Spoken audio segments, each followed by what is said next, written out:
ধরুন এই একটা 100 টাকার নোট, এই একটা 100 টাকার নোট, এই 100 টাকার নোটটাকে যদি ধরুন আপনারা আলমারিতে যত্ন করে তুলে রেখে দিলেন, 1 বছর পর এই নোটটাকে আপনি আলমারি থেকে সযত্নে বের করলেন, তাহলে এই 100 টাকার নোটটার কি ভ্যালু 100 টাকা থাকবে?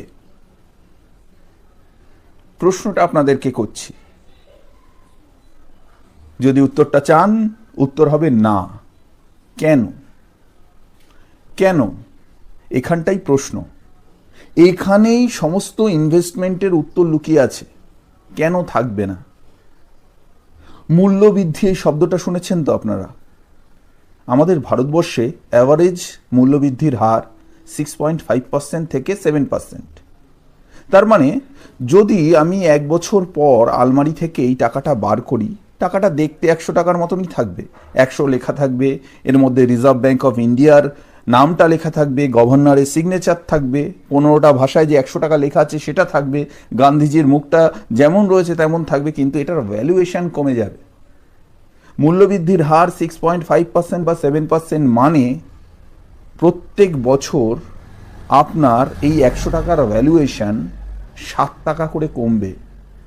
মানে 1 বছর পর যদি আপনি আলমারি থেকে এই 100 টাকাটা বের করেন, তাহলে এর ভ্যালুয়েশন থাকবে তখন কত টাকা? 93 টাকা। এইভাবে যদি 10 বছর ফেলে রাখেন তাহলে কি হবে? তাহলে এই 100 টাকার ভ্যালুয়েশন কোথায় গিয়ে দাঁড়াবে? 30 টাকা হবে।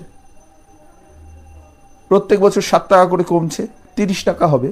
তার মানেটা হলো আমি এই 100 টাকা দিয়ে আজকে যেই জিনিসটা কিনতে পারবো, ধরুন আমি যদি রুই মাছ কিনি, আমি যদি 100 টাকায় ছোট ধরনের রুই মাছ যদি আমি 400 গ্রামের মতো কিনতে পারি এই 100 টাকায়, তাহলে আমি যদি 10 বছর পর এই 100 টাকার নোটটা নিয়ে গিয়ে রুই মাছ কিনতে যাই, তাহলে আমাকে হয়তো 100 গ্রামও দেবে না, তার থেকেও কম দেবে। মানে তখন এই 100 টাকার ভ্যালুয়েশন গিয়ে দাঁড়িয়েছে 30 টাকা। মানে আমি এখন 30 টাকা দিয়ে যেই জিনিসটা কিনতে পারবো, 10 বছর পর এই 100 টাকার নোটটা নিয়ে গেলে সেই 30 টাকার সমান জিনিস আমি 100 টাকার পরিবর্তে পাবো। এটা হচ্ছে মূল্যবৃদ্ধি বা ইনফ্লেশন। আর একটু সহজ ভাষায় বোঝাই, ধরুন আজ থেকে 10 বছর আগে আপনার মা আপনাকে 200 টাকা দিয়েছে, দিয়ে বলেছে যা পাড়ার হাবু কাকুর দোকান থেকে দুধ নিয়ে আয়। আপনাকে বলেছে 100 টাকার দুধ নিবি আর 100 টাকা নিজের কাছে রাখবি, প্রয়োজন হলে খরচা করবি। আপনি কি করেছেন? তখনকার প্যান্টগুলোতে চোরা পকেট থাকতো, বানানো প্যান্ট ছিল, চোরা পকেট থাকতো। তো আপনি কি করেছেন? ওই চোরা পকেটে 100 টাকা রেখেছেন আর 100 টাকা নিয়ে গিয়ে দুধ নিয়েছেন। ক প্যাকেট দুধ পাবেন দাদা? মিনিমাম আজ থেকে 10 বছর আগে যদি কেউ 100 টাকার দুধ নিত, অন্তত তাকে 6 প্যাকেট দুধ দিত। 100 টাকায় অন্তত 5 প্যাকেট বা 6 প্যাকেট দুধ সে পেত। এইবার ধরুন আপনি সেই দুধ নিয়ে এসে মাকে দিয়েছেন, আপনার জন্মদিন ছিল, আপনার মা আপনাকে পায়েস করে খাইয়েছে। 10 বছর পর আপনার আবার জন্মদিন, তো সেই দিনের দিন সকালবেলায় একটা বাসনপত্র যারা দেয় জামা কাপড়ের পরিবর্তে, সকালের দিকে এসছে, আপনার মা পুরনো ঘরটা পরিষ্কার করছিল একটু, সব সাজাবে বলে, তো পুরনো জামা কাপড়গুলো দিয়ে দিচ্ছে। তো দেওয়ার আগে পকেটটা চেক করছিল, তো আপনার ওই প্যান্টের চোরা পকেট থেকে 100 টাকা বেরোলো, আপনি ভুলে গেছিলেন টাকাটাকে রেখে। আপনার মা আবার আপনাকে বলল যে যা এই 100 টাকা নিয়ে যা, হাবু কাকুর দোকান থেকে দুধ নিয়ে আয়, পায়েস বানাবো। আচ্ছা দাদা বা দিদি, যারাই ভিডিওটা দেখছেন, ক প্যাকেট দুধ দেবে? খুব জোর হলে 3 প্যাকেট। তাহলে এই টাকাটা 100 টাকাই ছিল, কিন্তু 10 বছর আগে যখন আপনি গেছিলেন 5 প্যাকেট বা 6 প্যাকেট দুধ পেয়েছেন, কিন্তু 10 বছর পরে ওই 100 টাকা নিয়ে গিয়ে ওই হাবু কাকুর দোকানেই গেছিলেন, অন্য কোনো দোকানেও যাননি, 100 টাকাই নিয়ে গেছেন, একই ব্র্যান্ডের দুধ কিনেছেন, কিন্তু আপনি 3 প্যাকেট দুধ পাচ্ছেন। এটা হলো মূল্যবৃদ্ধি, এটা হলো ইনফ্লেশন। ইনভেস্টমেন্টের প্রাথমিক শর্ত কি জানেন? মূল্যবৃদ্ধিকে ছাপিয়ে আপনাকে যাতে রিটার্নটা দেয়, মানে ইনফ্লেশনকে বিট করতে পারে। যে ইনভেস্টমেন্ট ইনফ্লেশনকে বিট করতে পারে না সেটা কোনো ইনভেস্টমেন্ট নয়। কি করে বা কেন?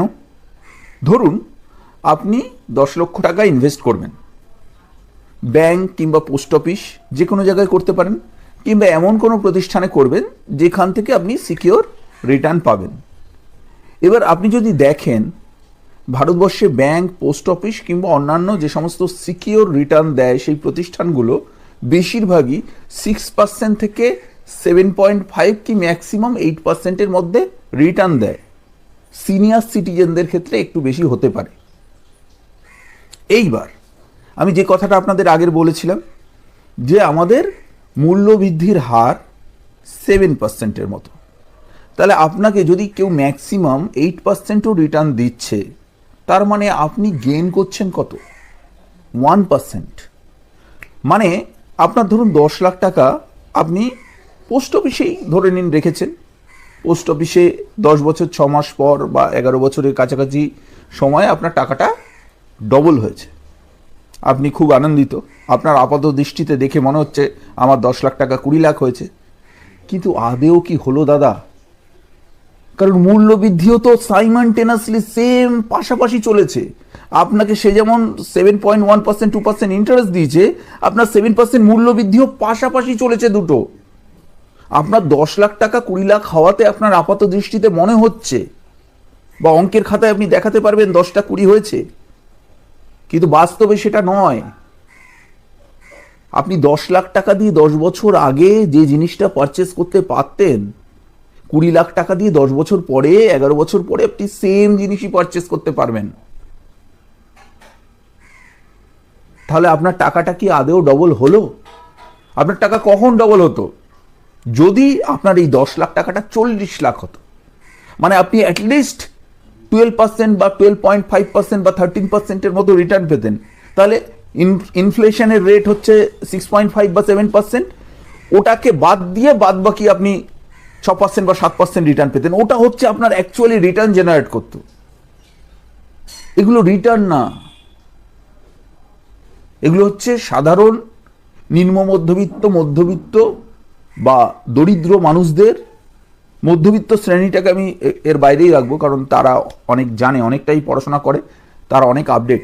বিশেষ করে নিম্ন মধ্যবিত্ত এবং যারা একটু আর্থিকভাবে দুর্বল, এই শ্রেণীর মানুষরা যারা ভাবেন যে আমি টাকা রেখে আমি সেটাকে ডবল করছি, তারা মূর্খের স্বর্গে বাস করছেন।